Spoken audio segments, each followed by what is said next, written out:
Good morning student. आज हम standard 8 का हिंदी विषय पढ़ेंगे। आज के रिवीजन टेस्ट में आपका प्रश्न है, सही वाक्यांश चुनकर विधानों को पूर्ण कीजिए। आपको एक प्रश्न दिया है जो आधा अधूरा दिया होगा, उसके नीचे उसके 3 विकल्प दिए हैं। उसमें से आपको सही विकल्प चुनकर प्रश्न को पूरा करना है, यानी कि उत्तर लिखना है। आइए हम अब समझते हैं। पहला प्रश्न है, ईश्वर हमारे गुनाहों को माफ कर देता है क्योंकि। पहले विकल्प देखते हैं। हमारे गुनाह को वह अपने गुनाह मान लेता है। ब, वह बड़ा मेहरबान यानी कि दयालु है। क, वह हमारा मालिक है। अब ईश्वर हमारे गुनाहों को माफ क्यों कर देता है? तो ऐसा तो है नहीं कि वह हमारे गुनाहों को अपने गुनाह मान लेता है, पर ईश्वर कैसा है हमने प्रार्थना में यानी कि कविता में भी देखा है कि वह बड़ा मेहरबान यानी कि दयालु है। उत्तर इस प्रकार लिखेंगे, ईश्वर हमारे गुनाहों को माफ कर देता है क्योंकि। उत्तर है वह बड़ा मेहरबान यानी कि दयालु है। दूसरा है, हम ईश्वर के सामने सिर झुकाकर खड़े हैं क्योंकि। क्यों सिर झुकाकर खड़े हैं? ऐसा न करने पर वह हमें सजा देगा। ब, वह सर्वशक्तिमान है। क, हमें ऐसा करना सिखाया गया है। अब हम ईश्वर के सामने सिर झुकाकर क्यों खड़े रहते हैं? तो पता है कि हमें ईश्वर की वजह से ही यह शरीर और प्राण मिले हैं। वो ही हमें सारी आफत से बचा सकता है और हमारे पर से आफत टाल सकता है, यानी कि दूर कर सकता है। तो वो कैसा हुआ? आप लोगों को पता चल गया कि ईश्वर कैसा होगा? सर्वशक्तिमान होगा। तो उत्तर आएगा वह सर्वशक्तिमान है।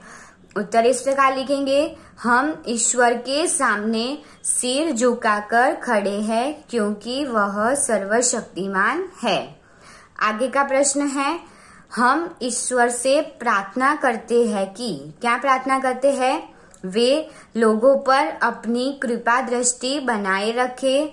ब, वे लोगों पर नजर रखे। क, वे लोगों को धन संपत्ति दे। अब हम ईश्वर से क्या प्रार्थना करेंगे कि आप हमारे पर कृपा दृष्टि बनाए रखना, हमारी खबर लेना और हम पर से आफत को टाल देना। तो उत्तर आएगा वे लोगों पर अपनी कृपा दृष्टि बनाए रखे। उत्तर इस प्रकार लिखेंगे, हम ईश्वर से प्रार्थना करते हैं कि वे लोगों पर अपनी कृपा दृष्टि बनाए रखे। आगे का प्रश्न है, गांव में बड़ी हलचल थी क्योंकि। विकल्प देखते हैं। लोग ईदगाह से लौट आए थे। ब, लोग ईदगाह जाने की तैयारियां कर रहे थे। क, अगले दिन ईद का त्योहार था। अब गांव में हलचल क्यों थी? तो क्या आएगा कि ईद की त्योहार हमने देखा था इकाई में, ईदगाह वाले की ईद होने की वजह से लोग क्या करने जा रहे थे? ईदगाह के मेले में जा रहे थे। बच्चों के लिए वो ईद का त्योहार था, पर बड़ों के लिए तो क्या था कि उसको ईदगाह जाकर यानी कि मस्जिद में जाकर खुदा की बंदगी करनी है और एक दूसरे को ईद की बधाइयां देनी है। तो उत्तर आएगा ब, लोग ईदगाह जाने की तैयारियां कर रहे थे। उत्तर इस प्रकार लिखेंगे, गांव में बड़ी हलचल थी, लोग ईदगाह जाने की तैयारियां कर रहे थे। आगे का प्रश्न है, चिमटे का दाम सुनकर हामिद का दिल बैठ गया क्योंकि। क्यों बैठ गया था? उसके पास केवल 3 पैसे ही थे। ब, अन्य चीजें सस्ती थी। क, चिमटा ठीक नहीं नजर आया था। अब क्या हुआ था कि हामिद मेले में गया था सब लोगों के साथ। तब क्या हुआ, वो मिठाई की दुकान पे नहीं रुका, नहीं चरखी में बैठा, ना उसने खिलौने लिए, पर वो कहाँ रुक गया? लोहे की दुकान थी, वहां रुक गया। अब उसने वहां क्या देखा? एक चिमटा देखा। चिमटा देखकर हामिद को अपनी दादी आमीना की याद आ गई। उसने सोचा कि दादी के पास चिमटा नहीं है, तब वो रोटी सेकती है तो उसके हाथ जल जाते हैं। तो इसलिए वो चिमटा खरीदने की सोचता है। पर क्या होता है कि चिमटा खरीदने के लिए उसका दाम पूछता है तो उसका दाम जो दुकानदार था वो ज्यादा बताता है। अब हामिद के पास तो केवल 3 पैसे थे, उससे एक भी पैसे ज्यादा नहीं थे। तो उत्तर आएगा उसके पास केवल 3 पैसे ही थे। उत्तर इस प्रकार लिखना है, चिमटे का दाम सुनकर हामिद का दिल बैठ गया क्योंकि उसके पास केवल 3 पैसे ही थे। आगे का प्रश्न है, दूसरे लड़के भी चिमटा खरीदना चाहते थे क्यों खरीदना चाहते थे? उन्हें चिमटा खरीदने के लिए अलग से पैसे दिए गए थे। ब, वह अच्छा और सस्ता था। क, हामिद के चिमटे ने सबको मोहित कर लिया था। तो उत्तर क्या आएगा? क, हामिद के चिमटे ने सबको मोहित कर लिया था। उत्तर इस प्रकार लिखेंगे, दूसरे लड़के भी चिमटा खरीदना चाहते थे क्योंकि हामिद के चिमटे ने सबको मोहित कर लिया था। आगे का प्रश्न है, अमीना का क्रोध स्नेह में बदल गया क्योंकि विकल्प देखते हैं। उसने हामिद में त्याग, सद्भाव और विवेक जैसे गुण देखे। ब, हामिद ने उससे माफी मांगी थी। क, बच्चों ने बुढ़िया को समझाया था। अब क्या हुआ था कि आमीना का क्रोध स्नेह में क्यों बदल गया? पहले तो आमीना को क्रोध क्यों आया? जब हामिद था वो घर ईदगाह से मेले से घर लौटा, तब उसने दादी के हाथ में चिमटा थमा दिया। अब आमीना ये सब देखकर क्या होती है? गुस्सा हो जाती है कि हामिद पूरे दिन क्या हुआ, भूखा रहा और लेके क्या आया? सिर्फ चिमटा। इसीलिए उसे लगा कि ये लड़का क्या सोचकर चिमटा लाया होगा। पर जब हामिद समझाता है कि जब आप तवे पे रोटियां सेकती हो तो आपका हाथ जल जाता है, इसीलिए मैं चिमटा लेकर आया। तब अमीना को ये सब बात सुनकर उसका जो गुस्सा है वो पिघल जाता है और पछतावा होता है। तो उत्तर क्या आएगा?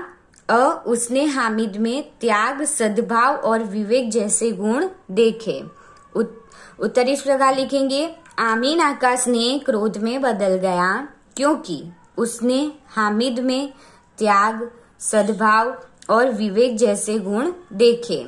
आगे का प्रश्न है, मोहसिन ने हामिद को बुद्धू कहा क्योंकि वह सबके खिलौने का मजाक उड़ा रहा था।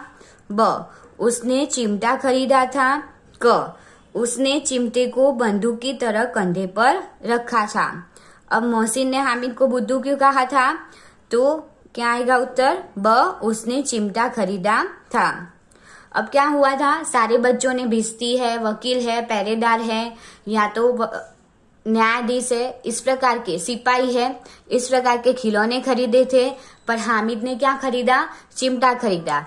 अब ये सब देखकर लोग हंसने लगे, यानी कि उसके जो दोस्त थे वो हंसने लगे कि भी चिमटे की क्या जरूरत है, तो तूने चिमटा लिया।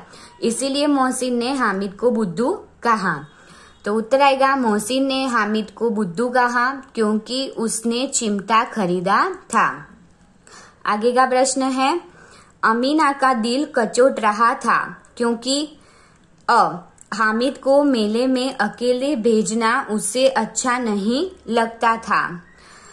अभी तक उसे रुपए नहीं मिले थे। क, उसके पास पहनने के लिए कपड़े नहीं थे। अब ईद का त्योहार था, सब लोग ईदगाह के मेले में जा रहे थे। हामिद भी एक छोटा बच्चा है, इसीलिए उसे भी ईदगाह के मेले में जाने की इच्छा थी। अब आमीना बूढ़ी हो गई है, इसीलिए इतना चल नहीं सकती कि ईदगाह के मेले में हामिद को ले जाए। हामिद के माता पिता नहीं थे, पिता थे वो बीमारी से मर गए थे। फिर थोड़े समय बाद माता की भी मृत्यु हो गई। अब हामिद को किसके पास भेजे? अब क्या होता है कि ईद तो आई है पर वो हामिद को मेले में भेजे, पर उसके पास तो पैसे ही नहीं थे उतने कि उसे खरीदने के लिए कुछ दे। इसीलिए ये सब सोचकर अमीना का जो दिल था वो कचोट रहा था, यानी कि अमीना दुखी थी। तो उत्तर आएगा हामिद को मेले में अकेले भेजना उसे अच्छा नहीं लगता था। उत्तर इस प्रकार लिखेंगे, अमीना का दिल कचोट रहा था क्योंकि हामिद को मेले में अकेले भेजना उसे अच्छा नहीं लगता था। आगे का प्रश्न है, सुनीता में साहसिक वृत्तियां उभर सकी क्योंकि विकल्प देखते हैं। अ, उनकी माँ भी एक साहसी महिला थी। ब, उनका पालन पोषण अमेरिका के मुक्त वातावरण में हुआ था। क, उनके पिता दीपक भाई पंड्या न्यूरोसर्जन थे। अब सुनीता में साहसिक वृत्तियां कैसे उभर सकी, तो वो हमने अंतरिक्ष परी सुनीता विलियम्स वाले निकाय में देखा था। तो क्या हुआ था कि ब, उत्तर आएगा ब, उनका पालन पोषण अमेरिका के मुक्त वातावरण में हुआ था। उत्तर आएगा इस प्रकार, सुनीता में साहसिक वृत्तियां उभर सकी क्योंकि उनका पालन पोषण अमेरिका के मुक्त वातावरण में हुआ था। आगे का प्रश्न है, सुनीता शिक्षक की चहेती थी क्योंकि विकल्प देखते हैं।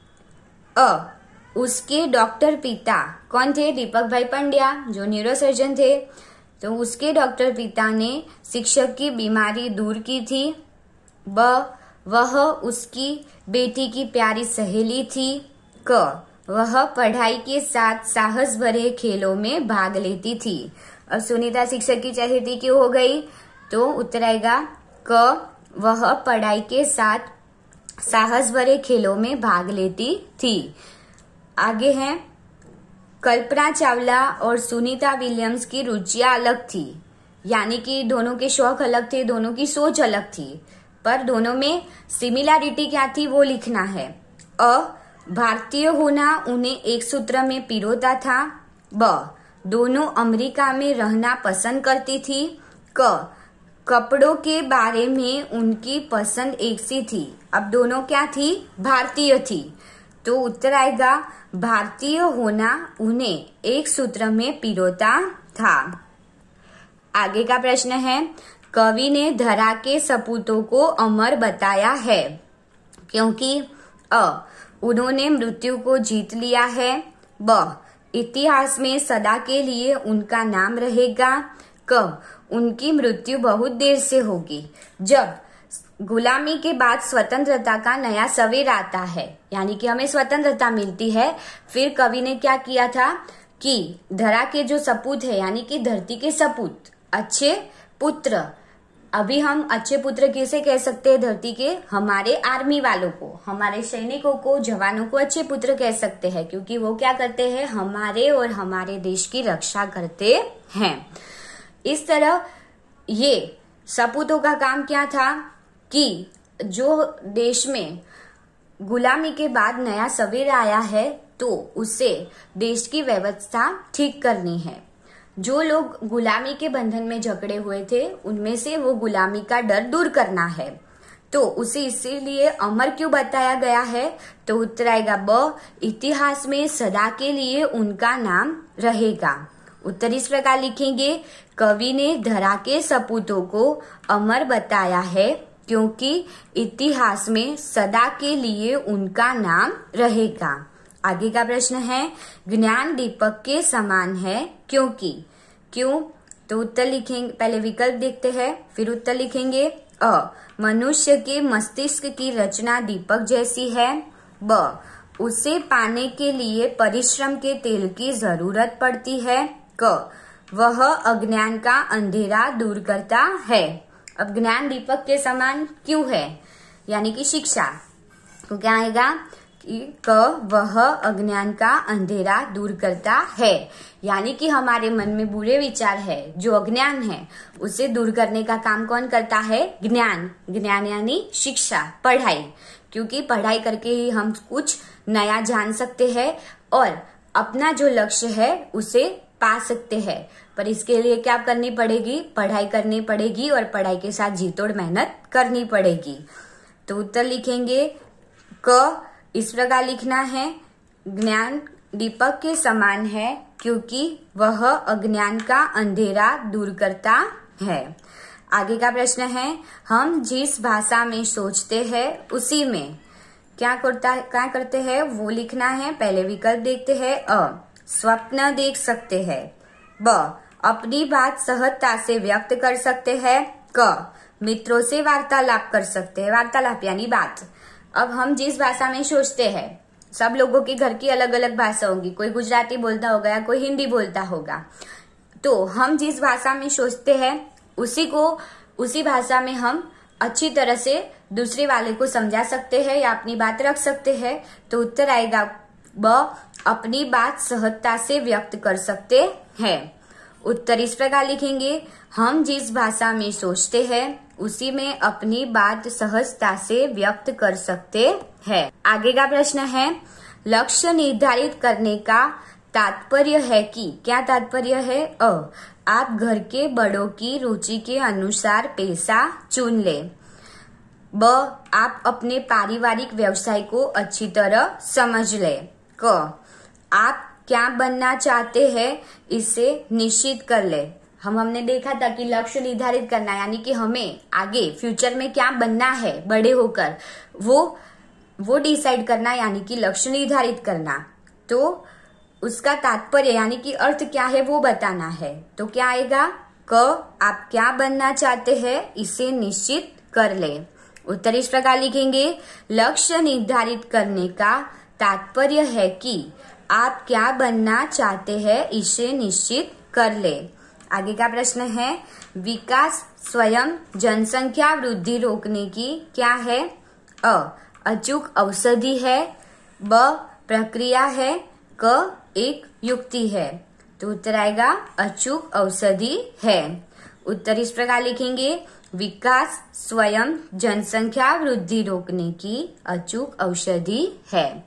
स्टूडेंट, आप लोगों ने सही वाक्यांश चुनकर विधानों को पूर्ण कीजिए वाला प्रश्न ध्यानपूर्वक समझा होगा और सुना होगा। Thank you.